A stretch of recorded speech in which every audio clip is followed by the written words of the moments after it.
In the life cycle of buildings, people come together to collaborate. At times, there is alignment of interest and enduring trust is built. I spoke with two people who are currently working together on a residential project in Westchester, New York.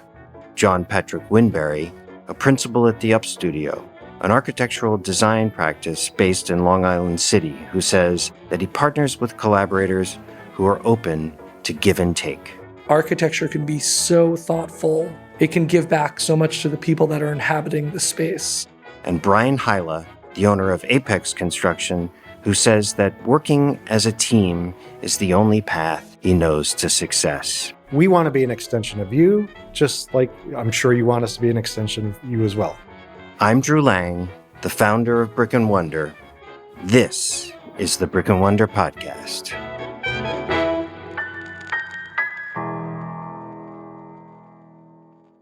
Welcome to the Brick and Wonder Podcast. Thank you for having me. Thank you, Drew. Nice to be here. So, John, I understand you're the youngest of 7 kids. And I also understand that your high school shop teacher was a really important figure in your formative years. And he encouraged you to study construction technology and some other related things in high school that kind of ultimately led you to your path into architecture. Tell me about that journey. Yeah, I think we're all lucky to find people in our life that kind of help direct us down a path. So I was someone who was not locked in on architecture. I didn't have I'm going to be an architect at 5. I didn't have that in me. It wasn't in my family. Being the youngest of 7, it's kind of chaotic and just, it's all fires every day type of thing. In high school, I just was lost, just like a lot of people. And there was this one teacher, Mr. Davis, and he keyed into something, which was I was interested in technology just in general. And he saw that I had some skills in, like woodworking and stuff like that. So he was like, oh, let's look at some technical drawings. Let me show you what the latest technology is happening in architecture. At that point, it was AutoCAD 12 or something, 11 or 12, which is dating myself, which was totally fine. We're able to do that. So yeah, it just clicked. The technology was very easy for me to manipulate, and I felt very comfortable in it, like almost instantly. I wasn't still thinking about architecture or what it meant, but I had a technical aptitude that I knew was different from people around me. Yeah, and then you took a gap year after high school, and what happened in that year that reinforced this interest? Yeah, so one of the recommendations were, you should look into architecture. Mr. Davis was like, I think you should kind of explore it. And they placed me at a firm. And again, at that point, I really had zero understanding of what architecture, what contemporary architecture was, the difference between modern, contemporary, or traditional. I really had no idea. But I started working for this firm, a small studio. They were doing McMansions. And again, I was able to quickly manipulate drawings. So instantly, my boss at the time was like, you can do drawings 10 times faster than anyone working on one drawing. Right? And so he kind of pushed that. And I was like, oh, that's interesting. But while there, my now partner was also at that firm, and he was studying architecture. And he would come in and he would bring these beautiful little, what looks like sculpture to me. I didn't know what they were. But now I know that they were fundamental models of architecture. And he would bring them in, and I was like, what is this? Like, why is someone going to architecture school bringing in essentially pieces of art? I didn't understand that. Again, we were working on McMansions, right? So they were somewhat thoughtless pieces of architecture. So he's bringing these models, and I just kind of registered that in the back of my head. And then we found out that there was this famous house by Richard Meyer, which was a 10-minute drive from our office. And I'm 18, right? Like, honestly, the boundaries that I had then were zero. And I just let's just go to the house and pretend that we're the architects, right? You're 18. It doesn't matter. You just go and do it. So I went. Adam and I walk in, and this contractor, which again, I really wish I had this person's name because they changed my life. I said, hey, we're the architects. And he said, look, We understand you're not the architects of this world-renowned home, but I like your gumption. Go in, just don't fall, and let me know what you think. And he just let us go in unsupervised, and we're just walking through this famous house. It sounded like music as I was walking through. And I'm standing at this moment of entry, light is shining through, and it just clicked in my head that somebody thought about me in this space. And like just the light switch turned on for me. And I registered for school like the next day, and it was a life-changing moment for me.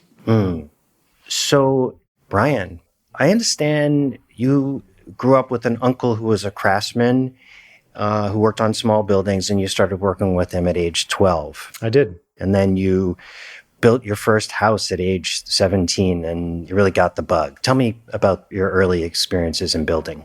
So my uncle was kind of an inspiration for me. So he played guitar, and I learned how to play guitar from there. And he was a smaller time builder, decks and basements. And I spent my summers working with him, starting from a laborer as a young kid, and then going through. And then one day he decided to build his own house, which was about 4,500 square feet, colonial, very high. So it sat up really high. Floor to floors were 10 feet. And I was 17 years old, and I was his lead carpenter next to him. And we built it. It was the three of us, my father, my uncle, and myself. And I fell in love with it. Everything that I could learn about it, I wanted to learn. We ran our own plumbing. We ran our own HVAC. We did everything. And it was just one of the best times of my life. And I'd always dreamed of one day doing something like that. Although, at 17, I was going through college, and I was studying biology. I also wanted to be a marine biologist. But the building bug caught me during college, and I never looked back. Yeah, so you got that degree in molecular biology in college. I did. Through college, you worked construction summers, and you really couldn't shake the interest in construction. Like, it stuck with you. I could. So, all through college, when I left working with my uncle, I went on to bigger things. So I was working for a company that was doing homes around the Poughkeepsie area. I grew up in LaGrange. Then I built a World's Gym with them, and it just, it was fun. It was my weekends. It was my summers. It was everything. I would come home from college during the weekend and work instead of going out and partying. It's just, I loved to build. And then I was accident prone. So, as a lead carpenter, I'd be running up ladders and, it's just falling off scaffolding and things like that. Luckily, nothing serious happened, but I had been dating my wife at the time, and she had always been coming to the emergency room, and, very frustrated. And the last time when I really decided it was time for a change was I shot my 3 fingers on my left hand with a nail gun. And I'm sitting in the hospital and the nail's sticking out, and she comes in and she's like, "Brian, please find a new trade or go into the office." And so I ended up going for a 2-year degree in construction management. And I went and worked with a large firm out of Stanford. And I learned the inner work, and not just how to play with the tools, but actually how to use the tools in the office to put projects together and estimate and schedule and hire people to do certain things. Again, I loved that aspect to it too. I loved the building side. So, it's just, I was fortunate enough to have all these lucky instances happen to me where I could build the career I have right now. Thanks for that, Brian. John, you met one of your partners, Adam, at this first firm where you worked. I mean, what was it about Adam that clicked for you that led the two of you guys to partner with one another and go on this professional journey together? Yeah, I think what I know now, right? I didn't know then, but I think it's just this very interesting thing about partnerships is that it's 2 different kind of personalities and 2 different kind of ways of thinking. I think my joke is always like, if you combine Adam and I together, we would make like a super architect. It would be like this next level thing. But I think we complement each other in regards to, I love how focused he can get on a certain thing. And I tend to kind of live in the early moments of something, and then I want to move on and try to like kind of author that again in a different project or a different space or something. But he has this like uncanny ability to kind of shut everything off around and just like laser focus in. So I think we balance each other really well with that. And then you have a third partner, Jeff. How is it that y'all came together with him, and how is it that he rounds out your partnership group? Jeff, I always say he's our secret sauce, right? Because essentially Adam and I are two architects, and Jeff is a graphic designer. So it's like two architects and a graphic designer go to a bar. Like, where is this going to lead? And I think we met Jeff through a friend early on, and we were working on a presentation together for a competition. And we were show him our thoughts. In architecture school, there's this like hero's journey that we all go through during a semester where you pin up every sketch and every thought and every like, look how I move the circulation path. And look how it's a lot, right? And a lot of times I think we're kind of doing that just to kind of prove how much we've worked and how much we've given ourselves to this project. But when you present that to either a client or a professor or whoever, there's never a story behind it, right? It's all just like, here's all my work. Let me show you kind of through the project. Jeff came at it a totally different way, which I had never seen before. And he was like, let's just talk about like the story of what the end of this is. Like, what are you trying to tell the client? We don't want to show the client 35 options. We did 35 options internally, but really, like, we believe this is the best solution. We've proved that 34 of these do not work. The 35th is what works. Let's show them that in a beautiful way and have them fall in love with that. And he just opened up this idea to us of like self-edit, be really smart about how you present yourself. You don't need to you don't need to do that hero's journey with our clients. And early on, we were doing that to these clients. And, in retrospect, it's really clear that like they were just overwhelmed with that. Then Jeff just came in and really helped us kind of de-skin all of the noise and just be like, what's the real thing that we're trying to get to? It was just at that point, Adam and I and Jeff came in, and it was just like, this could be like something really different. Let's just partner together and see where it goes.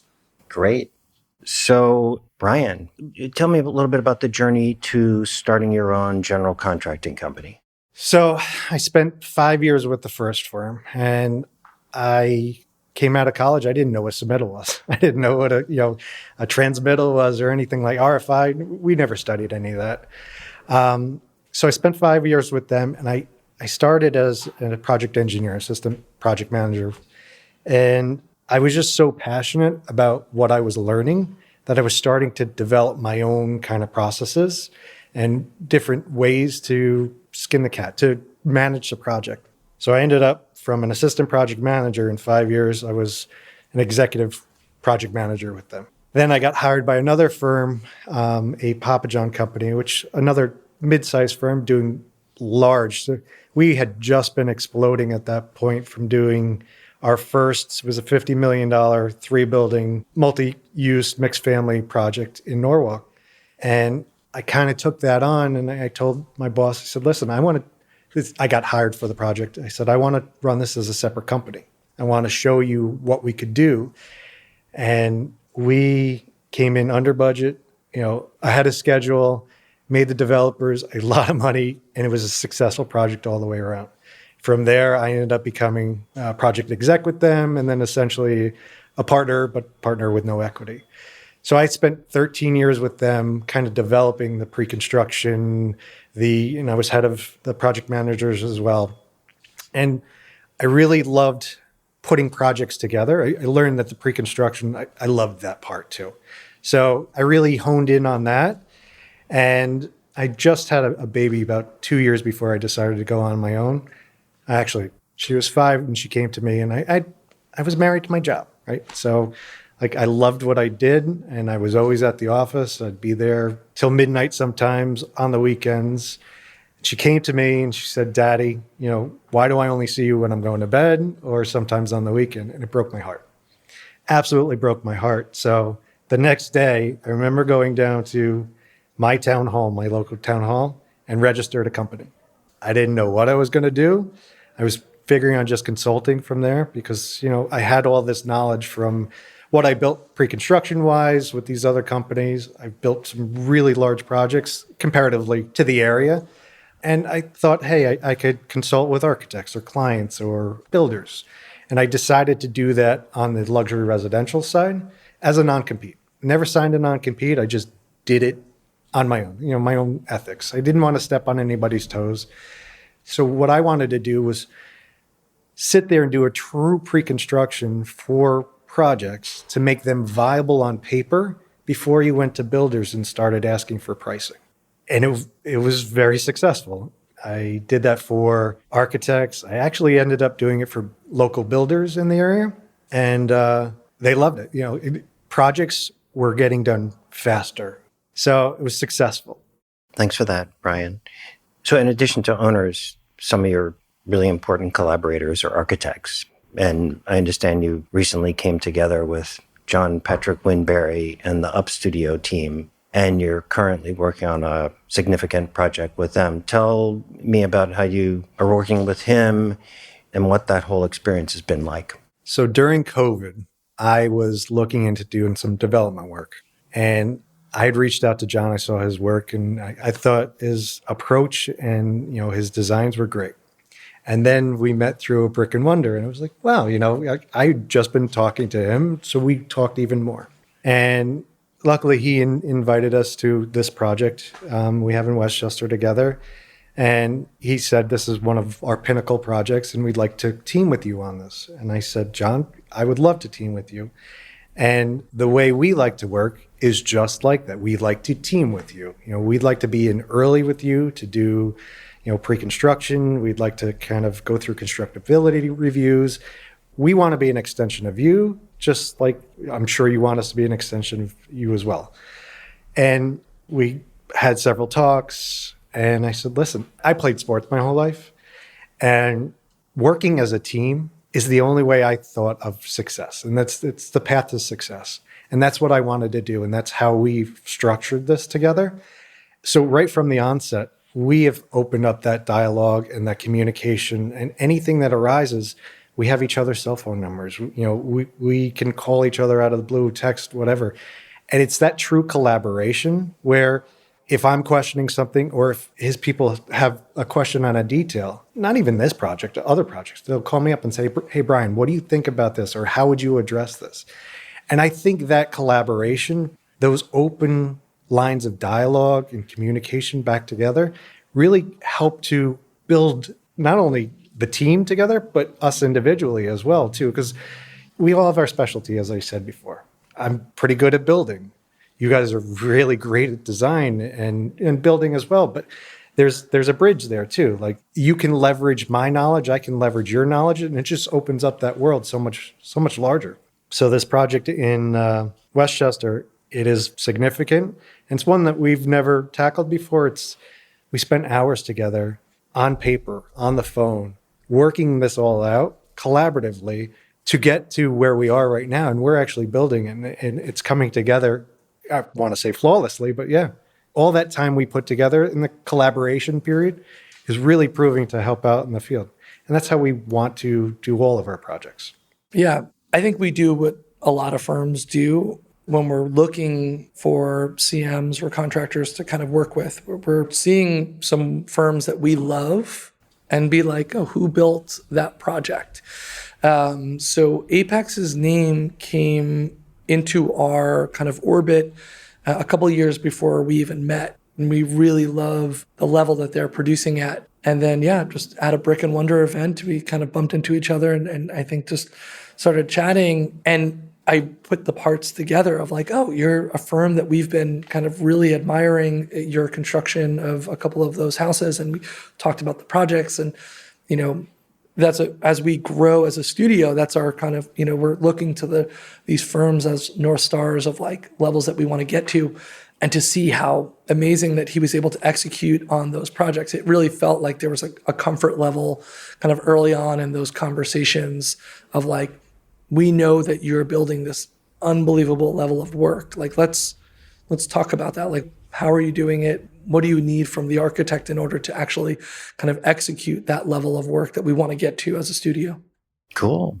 And when you're collaborating with people who are third parties or contractors or others, how are you measuring success? Like, what in the experience specifically are you guys looking towards? Yeah, I mean, I think like a lot of firms, we're just interested in a happy client. It sounds simple, but like I do think like that is going to foster the next 5 projects for us if we can kind of really make that experience for them good. So I think that collaboration is there, but I think we take an approach of collaboration of like almost like a compromise. The built environment is littered with this, right? It's littered with compromise every step of the way. It's, oh, this 8-inch plank isn't available. It's got to be 7.25. Okay, what does that mean to the kind of the jointing as it hits that threshold? And it's just that constant compromising that's happening, and partnering with somebody or collaborating with them that can have that give and take, I think is what we're finding to be the most successful stuff for us in our built work. We've worked with a lot of different firms, and a lot of times it's a very like, it feels like it's a one-sided road where we're kind of like pushing boulders kind of up the hill. And like this is a tricky field to work in. So like if we're on day one kind of like competing, it's not going to be a successful project. It's going to be tension filled. It's going to be all of these things that we don't want to see in the work. And actually, I think the work will suffer, right? And the final product is going to suffer that way.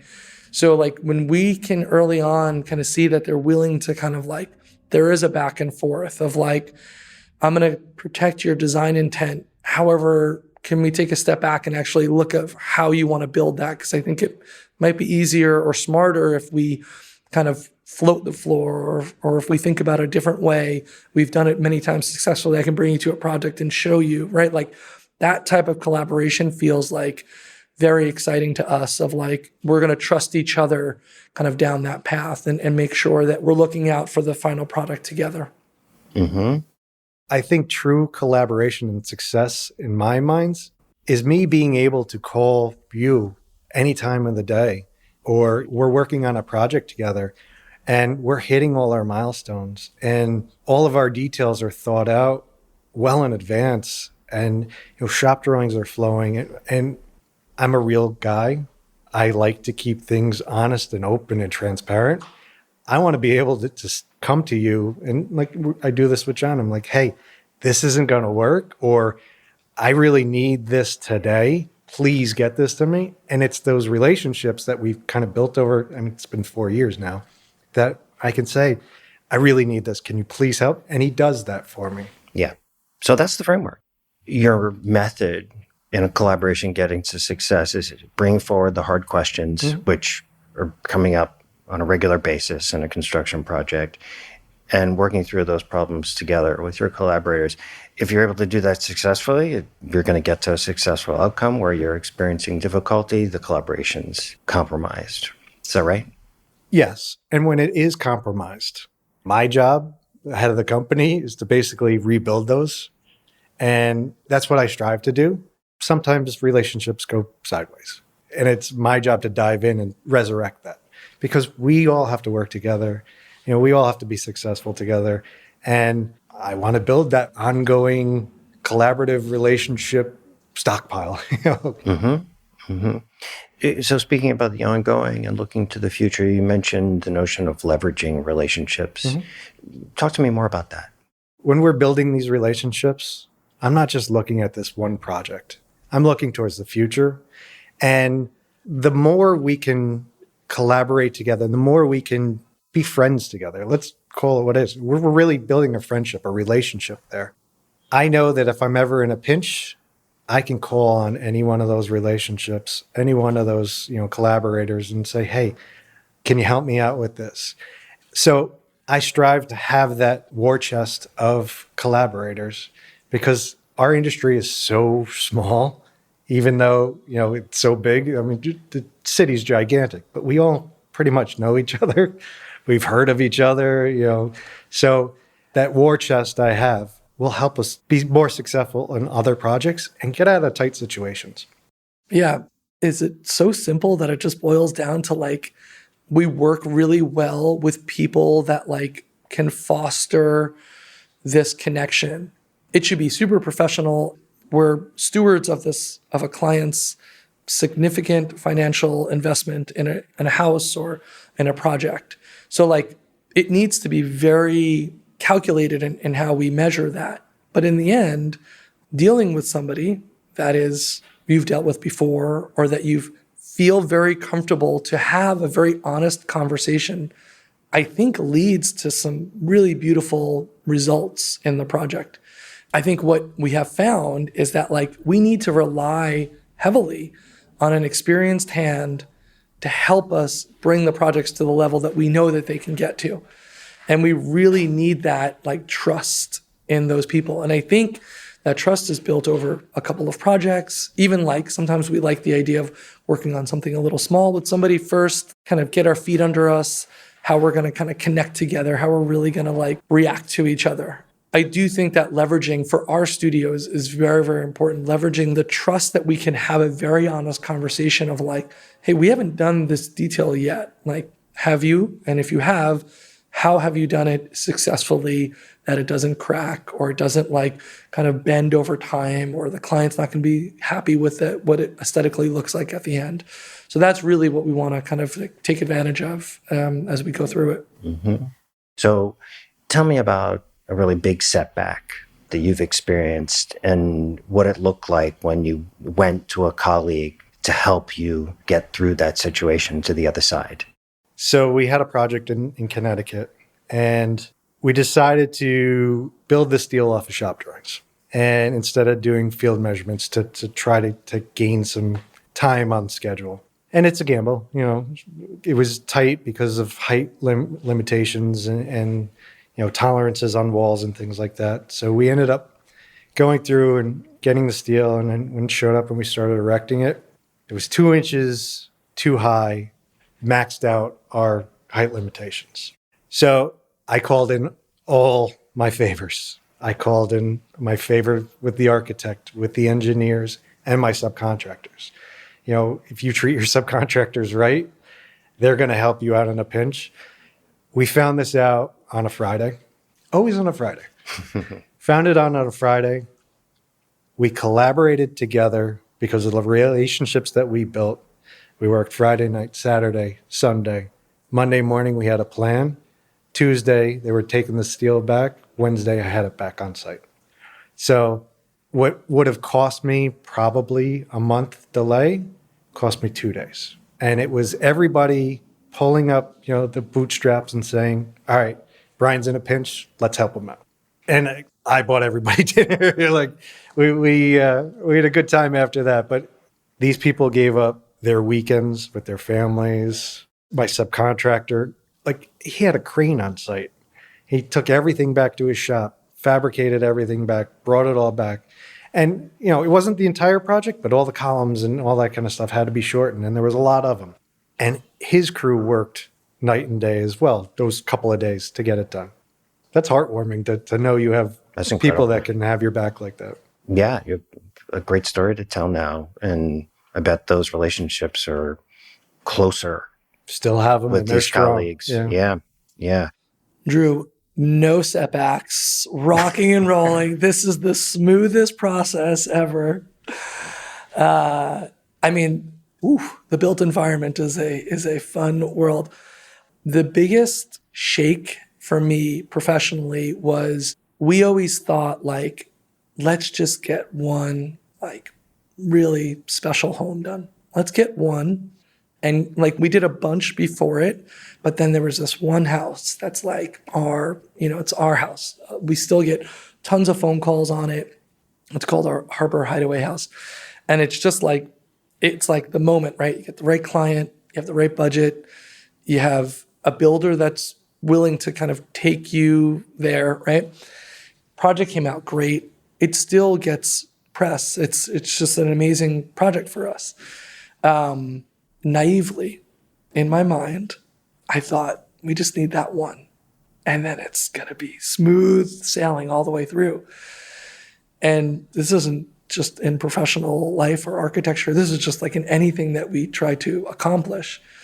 No one's ever, at least I don't feel like I ever get the after you accomplish that moment reality check, which is it's not going to get easier. Almost it gets harder because now we've like set a bar for ourselves of like, we got one. We got one. No one can take this house away from us. Like, this is our house. But now every single project that we do after that one is measured against that. And I didn't put that together. I just was so laser focused on that first house. And then all of a sudden next year, it's like, oh my God, we didn't win an award this year, right? Like, it's that shaking. And when I was feeling that like shakiness, I reached out just to a couple of architects I know that are doing some consistent work, right? Like, that was the missing thing that I didn't realize, and just talked about like, it's about nurturing the team, and it's about learning from the pros and cons of that house that you did that was successful and trying to do it again, trying to find the right collaborators in executing that. And it took us a couple of years to get the next commission to, that, and now we have a really fun run of them. So it's like, okay, good. This is great. This is no more bumps, right? No more, Sure. no more shakeups going to happen. It's all smooth sailing again. But we know, like, in surrounding ourselves now with consultants, and you were great to recommend some business consultants to us. And these are people that are like working with some of the top firms that we really still look up to and really believe in what they're doing architecturally, and go like, it is a constant journey. There is not a stop. Mm-hmm. In relation to problems you've experienced and that you observe in our industry, if you could change one thing about the way things work in our industry, what would you change? So my biggest issue right now, that the clients that we work with are very fortunate in what they've done. They've built a great business, and they expect things to be done on a certain timeline and promptly. What I don't think they understand is we build something from nothing. We take raw materials and we have to build that skyscraper right there. Most of our projects are one-off. Not a lot's off the shelf, and it has to be designed and engineered and then fabricated. What I don't think this industry really pushes home is the sheer amount of time and effort it takes to put that together. And it's a builder's fault too, because we're trying to cater to the client because they want a project in a certain amount of time. And our biggest drive is to get that project done in a time frame that works for them. But that's not always reality, especially if there's supply chain issues or something happens, a slab breaks in Italy and they have to redo everything. It's the sheer amount of time that it takes to put projects like what we do together to finish. I don't think that's discussed enough. It is met with such animosity, and I wish there was some way to address that and to really get clients to understand what's involved with all this. It's something that we struggle with a lot. We do our best to deliver on time, ahead of schedule as much as we can, but there's some realities where that's not a reality. Mm-hmm. Yeah. Yeah. So educating the client along the way from the very beginning, communicating those hard truths about what they're endeavoring into, and communicating it not just alone, but communicating it collectively. Correct. As an industry, it sounds like, is what would be helpful in what you're suggesting as a change. That sounds great. I think technology has rapidly changed for us, even in the last 5 years, our industry. And it felt forever that it wasn't going to, right? So whether it's BIM or all this technology that we're using now as our tools for our projects, to me, the biggest thing that I would love to see change is that it get married into the built environment, right? Because I think from like a design perspective, we have so many tools that are like radically improving what we can deliver for our clients. And we can take these conceptual ideas and manifest them in ways that maybe like I didn't even think was possible 5 years ago. And we can iterate on them, and we can really kind of push the limits of it. But I still think there's a disconnect in the built environment, right? You mean in the construction of buildings? Yeah, the physical construction of these projects. And it's because like the concrete has to get poured, right? Every time the concrete has to get poured. And like, no matter what we do, the concrete's always a little off. And it's like we have this jewel box of a 3D model that's so precise. And we've spent 15, 18, 20 months delivering this thing in the virtual world. And now we have to replicate it in the physical world. And it still feels to me like a little tension at that moment. And I think with 3D printing, being able to kind of replicate that stuff, I think that's really interesting to me. I think like, oh, like, what does that mean to us? Like, we're actually thinking of something which a lot of times people will tell us, like, I don't think I can build that. That actually might be going away pretty soon. Like if we have a faceted wall that wants to bend in 3 or 4 or 5 dimensions, like it just literally pull itself and facet in all these different ways, you can hardly build that, right? Or it has to be $5,000 a square foot, right? And it take 5 years to build, and there's gonna be all this trial and error. Like there's actually a world here pretty quick where that actually might not be the case. So I think the physical construction of those pieces still feels like a little bumpy at times. The bidding process and like, you know, the VE process, all of these things. Yeah, we lose a lot of what we and our clients envision and desire because of the inefficiencies and the associated high costs and high degree of labor that's required still Yep. in the construction world. So yeah, I think what you're talking about is going to happen. It really is going to transform things for all of us. Yeah. And how we do it and how hopefully we can take advantage of it and kind of integrate it in is something that's going to be exciting. Well, if people want to learn more about you and the Up Studio, where can they go to do that? theupstudio.com and anything on our socials. We're kind of out there pretty far. Jeff, my marketing partner, is amazing with that. So our name is out there pretty far. But yep, theupstudio.com is a great starting point. If people want to learn more about you and your company, Brian, where can they go to do that? So my website, apexpps.com. I have an Instagram page that's the same thing. And, you know, all my information's on there as well. You call me directly. My number's right on the website. Terrific. We'll link to all this information so people can contact you. Really appreciate spending some time with you. Awesome. Thank you so much, Drew. Thank you.